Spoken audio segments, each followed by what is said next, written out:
दर्शक बंधु वर्तमान समय रे जुआड़े देखिबा सियाड़े नकली जिनिसर भिड़। से घियो कथा कहतु कि फल पनीपरिया मसला मसली सबु जिनिसर नकली एबे बजार रे मिलुछि। एई नकली जिनिस भितरे असली जिनिस चिन्हिबा समस्तक पई कष्टकर होई पड़िछि। मसलारू आरंभ करी मशा धूप अंडा चाउल डाली सबु नकली होई बजार को आसुछि। असाधु दोकानी माने आमको किछि दाम कम करी किंबा ऑफर रो लोभ देखई से गुड़िक मड़ेई देउछंती। आमे भी खुश, किंतु सेई टिके खुशी पाई आम जीवन को आमे केते विपद रे पकाउछे ताहा आज जानिबे। एबे समस्तंकु चिंता बढ़ेइछि नकली बा प्लास्टिक चाउल।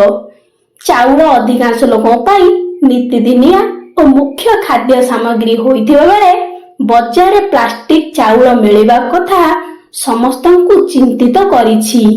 हाँ आज्ञा, आपण यह ठीक सुनिछंती।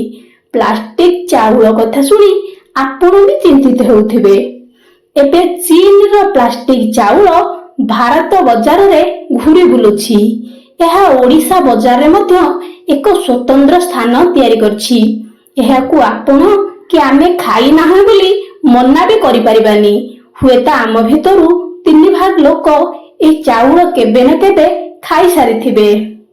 तेबे प्लास्टिक चाउल संपूर्ण भावे प्लास्टिक रे तयारी होई न थाए। एथिरे बहु मात्रा रे सिंथेटिक रही थाए एवं पॉलीमर मध्य रही थाए, जहा कि खाइबा द्वारा मनुष्यर अनेक क्षति होई थाए। यह साधारणतः अल्प परिमाणर प्राकृतिक चाउल को प्लास्टिक शस्य सहित मिश्रण करी तयारी करा जाय थाए। यह देखिबाकू पूरा पूरी प्राकृतिक चाउल जहा आमे खेतरु उत्पादन करुछे सेई भलिया।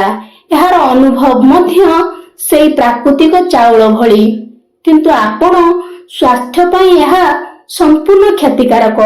यहाकू चिन्हिबा अत्यंत कष्टकर होई थाए। तेबे आमे तो सब बेले जाई लैब रे चाउल टेस्ट करि परिबानी। एई प्लास्टिक चाउल को किपरि घरे चिन्हट करिवे आज आमे से विषय आपन को जणाउची। एहाकू विभिन्न पद्धति द्वारा आपण निजे जानि परिबे। प्रथम पद्धति हेउची जल परीक्षा। जल परीक्षा हेउची एक सरल एवं प्रभावशाली उपाय।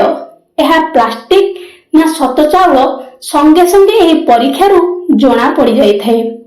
अल्प किछि कंचा चाउल नेई गोटे ग्लास पानी रे किंबा गोटे पात्र रे थिबा पानी रे पकाई दियंतु। जति चाउल तळकू बुड़ी जाए एहा प्राकृतिक चाउल बोली धरी नियंतु। सतसतिका चाउल जल शोषण करे एवं भारी होई पानी रे बुड़ी जाए।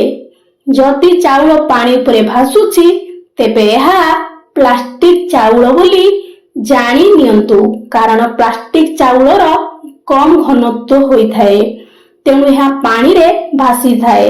द्वितीय पद्धति हेउछि एहाकू फुटाई बा नियारे जाली। चाउलर सत्यता जांच करिया पाई अन्य एक शीघ्र उपाय हेउछि फुटिबा परीक्षा बा नियारे जाली एहाकू परीक्षा करिबा। एक हांडी रे अल्प परिमाणर कंचा चाउल पकाई पानी मिशांतु। चाउल को साधारणतः भात भली फुटांतु। प्रकृत चाउल नरम एवं रांधी हेबा परे बास्ना देई थाए। अन्य प्रकार प्लास्टिक चाउल दीर्घ समय पर्यंत फुटिबा पर मध्य कठिन होई रही थाए। यह एक असाधारण रासायनिक गंध मध्य छाड़ी थाए। यह छड़ा आपण किछि चाउल को नियारे नहीं पकांतु। जदि सेथिरु मुढ़ी बाहरिबो जानिबे यह प्रकृत चाउल, एवं जदि से भली किछि न हुए चाउल गुड़िक नियारे तरली जाए तेबे यह प्लास्टिक चाउल बोली जानि नेबे। तेबे जानि पारले तो किपरि प्लास्टिक चाउल को चिन्ही निज परिवार लोकन को सुरक्षित रखिबे एवं निज मध्य सुरक्षित रहिबे।